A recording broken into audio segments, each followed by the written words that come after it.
Hello friends, कैसे हैं आप सब। आई होप आप सब बहुत अच्छे होंगे। आज की क्लास में आप सबका स्वागत है। फ्रेंड्स, हमारी आज की क्लास का टॉपिक रहेगा रिग्रेशन के एमसीक्यूज। इससे पहले की क्लासेस में हमने बहुत अच्छे से रिग्रेशन को इन डिटेल डिस्कस कर लिया है। अगर आपने वो क्लासेस नहीं देखी हैं तो प्लीज़ एक बार उन्हें ज़रूर देख लीजिएगा। उसके बाद ये एमसीक्यूज आपको बहुत अच्छे से समझ में आने वाले हैं। आगे बढ़ने से पहले एक छोटी सी रिक्वेस्ट है आप सबसे, अगर आप चैनल पर न्यू हैं तो प्लीज़ चैनल को सब्सक्राइब कर लीजिए और बेल आइकन को प्रेस कर लीजिए ताकि इस चैनल पर आने वाली हर वीडियो की नोटिफिकेशन आपको मिल सके। एंड अगर आपको ये वीडियोस अच्छे लगते हैं तो प्लीज़ इन्हें शेयर करना मत भूलिए। चलिए देखते हैं कौन से क्वेश्चन हैं, क्या बोलते हैं ये। यस, फर्स्ट क्वेश्चन है regression analysis is concerned with. ये कह रहे हैं कि रिग्रेशन एनालिसिस में क्या किया जाता है। फर्स्ट है establishing a mathematical relationship between two variable. कह रहा है कि दो वेरिएबल के बीच में मैथमेटिकल रिलेशनशिप को एस्टेब्लिश किया जाता है। तो बिल्कुल ऐसा किया जाता है, तो ये हमारा करेक्ट आंसर है। क्यों किया जाता है ये? क्योंकि हमारे पास वहाँ दो वेरिएबल होते हैं, एक होता है इंडिपेंडेंट वेरिएबल और एक होता है डिपेंडेंट वेरिएबल। हमें डिपेंडेंट वेरिएबल की वैल्यू को फाइंड आउट करना है। अब उसकी वैल्यू को हमें फाइंड आउट करना है तो हमें एक इक्वेशन की नीड होती है जिसको हम रिग्रेशन इक्वेशन बोलते हैं। उसकी हेल्प से हम डिपेंडेंट वेरिएबल की वैल्यू को फाइंड आउट कर पाते हैं। तो वहाँ पर क्या किया जा रहा है, मैथमेटिकल रिलेशनशिप को एस्टेब्लिश किया जा रहा है। तो ये बिल्कुल करेक्ट हो जाता है। ठीक है, नेक्स्ट है measuring the extent of association between two variables. ये कह रहे हैं कि दो वेरिएबल के बीच में एसोसिएशन कितना है, ये उसको मेजर करता है। नहीं, ये काम रिग्रेशन का नहीं है, ये काम कोरिलेशन का है। तो ये यहाँ क्या हो जाता है, इनकरेक्ट। उसके बाद है predicting the value of dependent variable for a given value of independent variable. ये बिल्कुल करेक्ट आंसर है, क्योंकि यहाँ पर रिग्रेशन एनालिसिस में काम ही यही किया जाता है। जो डिपेंडेंट वेरिएबल है उसकी वैल्यू को प्रिडिक्ट किया जाता है और हमें इंडिपेंडेंट वेरिएबल की वैल्यू गिवन होती है। ओके, तो यहाँ पर करेक्ट आंसर क्या बन जाता है, D, both A and C. तो हमारा correct answer both A and C है। ओके, नेक्स्ट है if the correlation coefficient is a positive value then the slope of regression line. ये कह रहा है कि अगर आपको कोरिलेशन पॉजिटिव गिवन है तो रिग्रेशन लाइन की स्लोप कैसी होगी। तो यहाँ हमारा करेक्ट आंसर है मस्ट ऑल्सो बी पॉजिटिव। देखिए कैसे, यहाँ आपको दिख रही है ये रिग्रेशन लाइंस। यहाँ आपको और कुछ नहीं देखना है, ये मैं आपको नेक्स्ट की क्वेश्चंस में बता दूंगी। लेकिन अभी आप सिर्फ ये देखिए जो स्लोप है, आप ये देखिए रिग्रेशन इक्वेशन के साथ में आपको ये रिग्रेशन लाइन दी हुई है। तो ये जो लाइन है आप इसको देखिए, बस इसकी स्लोप देखिए, ये दिखा रहा है आपको पॉजिटिव स्लोप को। कैसे, ये बोल रहा है कि अगर एक वेरिएबल की वैल्यू अगर बढ़ती है तो सेकंड की भी बढ़ती है, अगर एक की घटती है तो सेकंड की भी घटती है। तो इसका मतलब ये बता रहा है कि इनके बीच में पॉजिटिव कोरिलेशन है। ठीक है, अगर पॉजिटिव कोरिलेशन है तो जो हमारी रिग्रेशन लाइन होगी उसकी स्लोप कैसी होगी, पॉजिटिव होगी। देखिए ऐसे, ठीक है, तो ये पॉजिटिव स्लोप को रिप्रेजेंट करता है। उसके बाद अगर हम ये बोल दें कि कोरिलेशन है वो नेगेटिव होगा तो स्लोप कैसी होगी, तो स्लोप भी नेगेटिव होगी। देखिए कैसे, ये देखिए ऐसे, ये क्या बताता है कि अगर एक वेरिएबल की वैल्यू बढ़ती है तो सेकंड की घटती है, मतलब उनके बीच में जो कोरिलेशन है वो नेगेटिव है, उनकी डायरेक्शन अलग है, एक बढ़ता है तो दूसरा घटता है। ठीक है, तो इसका मतलब क्या हुआ, जो हमारी रिग्रेशन लाइन होगी उसकी स्लोप कैसी होगी, नेगेटिव होगी, ऊपर से नीचे गिरती हुई होगी। क्लियर। तो यहाँ पर हमारा क्वेश्चन क्या था, अगर हमारी कोरिलेशन पॉजिटिव होता है तो रिग्रेशन की लाइन कैसा स्लोप रिप्रेजेंट करेगी, वो होगा पॉजिटिव। क्लियर। नेक्स्ट है हमारे पास the method applied for deriving the regression equation is known as. कह रहा है कि अगर हमें रिग्रेशन इक्वेशन चाहिए तो हमें कौन सा मेथड लगाना पड़ेगा। तो देखिए यहाँ पर आपको चार मेथड दिए हैं, तो आपको ये पहचानना है कि कौन सा मेथड कोरिलेशन का है और कौन सा रिग्रेशन का है। तो यहाँ पर अभी हम जब क्लासेस में अच्छे से पढ़कर आए तो हमें याद है कौन सा है यहाँ पर हमारा मेथड, लिस्ट स्केल। ये कौन सा मेथड है, ये रिग्रेशन का मेथड है। और जो ये हमें दे रखे हैं concurrent deviation, product moment, स्पीयरमैन्स rank, ये सब क्या है, ये कोरिलेशन के मेथड है। ओके, तो यहाँ पर क्या है, लिस्ट स्केयर। इसमें क्या किया जाता है, लिस्ट का मतलब होता है कम और स्केयर का मतलब उसका स्केयर करना। किसको कम करके स्केयर करना है हमें, मतलब ये कि जो डेविएशन आता है एक्चुअल के बीच में और प्रेडिक्शन के बीच में उसका हमें स्केयर करना होता है, और उसके जो स्केयर का सम आता है हम उसको कम करने की कोशिश करते हैं, इसीलिए हम इसको बोलते हैं लिस्ट स्केयर्ड मेथड। ठीक है, तो यहाँ पर अगर हमें रिग्रेशन इक्वेशंस चाहिए तो हमें इस मेथड का यूज करना पड़ता है। ओके, नेक्स्ट है हमारे पास the difference between the actual value and the predicted value found using a regression equation is called. ये कह रहा है कि जो डिफरेंस होता है predicted value and actual values के बीच में उसको आप क्या बोलते हैं, तो वो होता है हमारा रेजिडुअल। ये हमने कल की क्लास में ही डिस्कस किया था। जो एक्चुअल एंड प्रेडिक्शन के बीच में डिफरेंस होगा उसको आप रेजिडुअल बोलेंगे। ओके, नेक्स्ट है the regression line of Y on X is derived by. अगर आपको रिग्रेशन लाइन चाहिए वाई ऑन एक्स, वो कैसे ड्राइव होती है? The minimization of vertical distance in the scatter diagram या the minimum of horizontal distance in the scatter diagram. देखिए ये दोनों बिल्कुल आपको सेम ऑप्शन लग रहे हैं, लेकिन यहाँ पर जो डिफरेंस है वो है वर्टिकल डिस्टेंस का और हॉरिजॉन्टल डिस्टेंस का। तो यहाँ हमारा करेक्ट आंसर है A, the minimization of vertical distance in the scatter diagram. अब देख लेते हैं कि वर्टिकल डिस्टेंस कौन सा होता है और हॉरिजॉन्टल कौन सा होता है। देखिए यहाँ पर एक बात और बता देती हूँ कि जो वर्टिकल डिस्टेंस है वो होता है वाई ऑन एक्स का, और जो हॉरिजॉन्टल डिस्टेंस होता है वो होता है एक्स ऑन वाई का। ठीक है, तो देख लेते हैं, आप इस डायग्राम से समझ जाएंगे।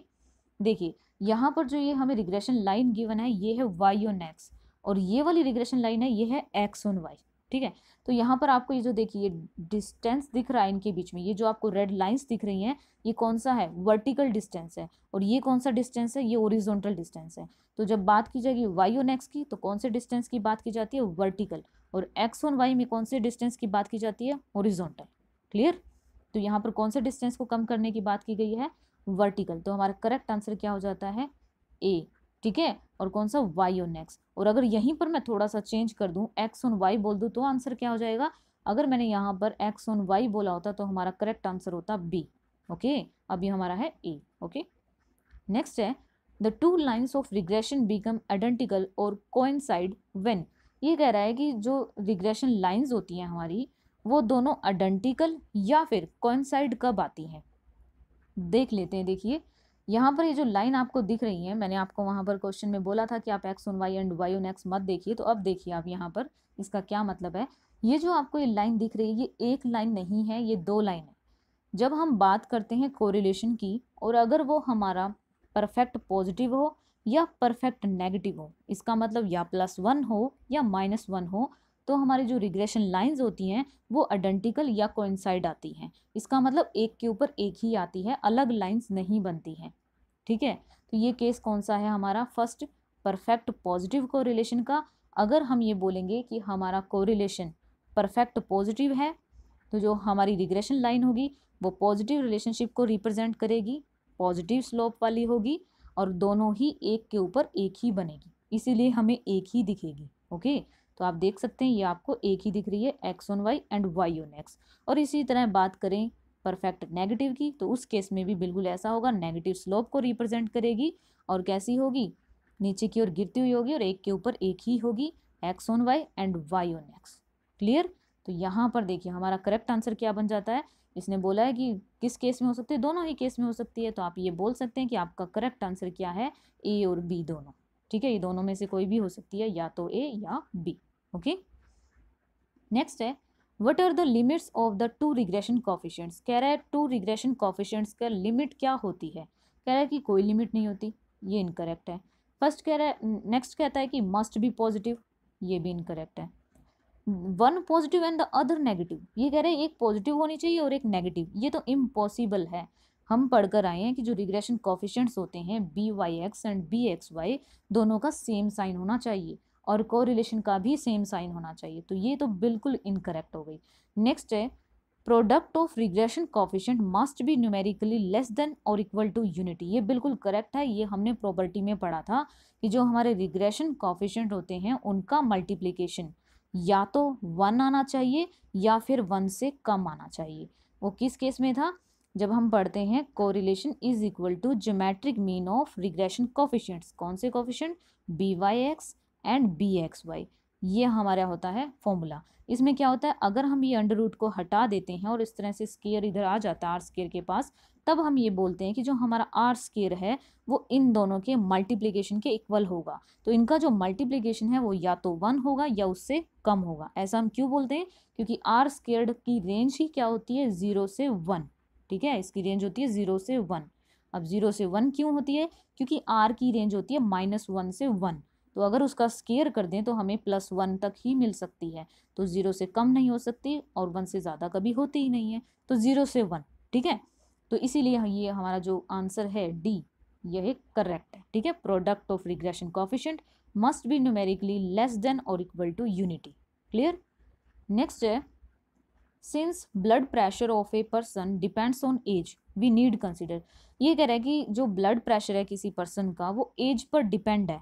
तो ये पूछ रहा है आपसे कि आप उसको कौन सी इक्वेशन बोलोगे, the regression equation of blood pressure on age, या फिर the regression equation of age on blood pressure, या फिर बोथ, या इधर। तो यहाँ पर ये दोनों तो हमारे आंसर है नहीं, तो इन दोनों में से एक होगा। तो पहले आप समझिए कि यहाँ पर डिपेंडेंट किसको बोला जा रहा है और इंडिपेंडेंट किसको बोला जा रहा है।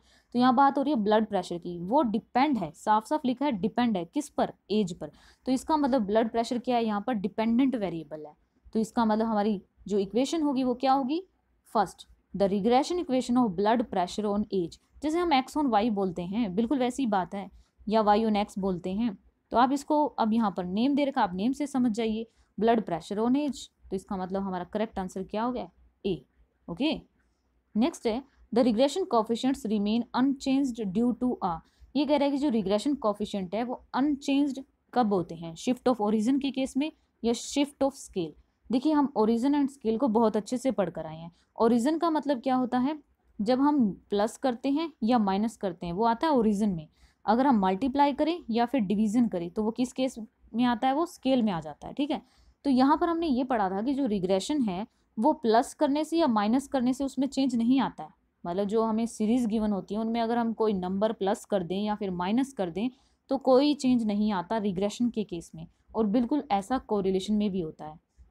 लेकिन अगर हम मल्टीप्लाई कर दें या फिर डिवाइड कर दें तो रिग्रेशन का जो हमारा आंसर होता है वो चेंज हो जाता है, मतलब रिग्रेशन उससे अफेक्ट हो जाता है। तो हम बोलते हैं कि ये स्केल से अफेक्ट होता है। ठीक है।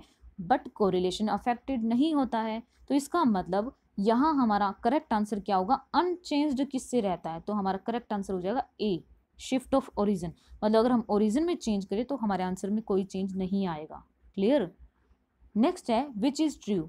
देखिए यहाँ पे हमें रिग्रेशन कोफिशिएंट वाई और नेक्स दिया हुआ है। तो यहाँ पर आप सबसे पहले देखिए जो बिल्कुल इनकरेक्ट आंसर है उसको आप कट कर दीजिए। तो यहाँ से देखिए यहाँ पे आपको दिख रहा है standard deviation of X Y एक साथ है, ये बिल्कुल इनकरेक्ट है, तो ये भी इनकरेक्ट है। तो अब हमारे पास ये दो बचते हैं। तो हमने लर्न कैसे किया था, अब वाई और नेक्स दिया हुआ है यहाँ पर, तो पहले जो दिया होता है उसको पहले लिखते हैं, मीन्स ऊपर लिखते हैं, जो नीचे बाद में दिया है उसको नीचे लिखते हैं। तो ये भी इनकरेक्ट हो गया है। तो देखिए जो पहले दिया उसको आपने पहले ऊपर लिखा है, जो बाद में दिया उसको नीचे लिखा है। अब मतलब क्या है, यहाँ पर ये जो y है ये आपका डिपेंडेंट वेरिएबल है और x आपका इंडिपेंडेंट वेरिएबल है, और आप इंडिपेंडेंट वेरिएबल जो कि बेस होता है उससे आप डिवाइड करते हैं। तो इसलिए आपका करेक्ट आंसर यहाँ पर क्या हो जाता है, B. Okay. Clear. I hope आपको ये क्वेश्चन समझ में आ गए हैं।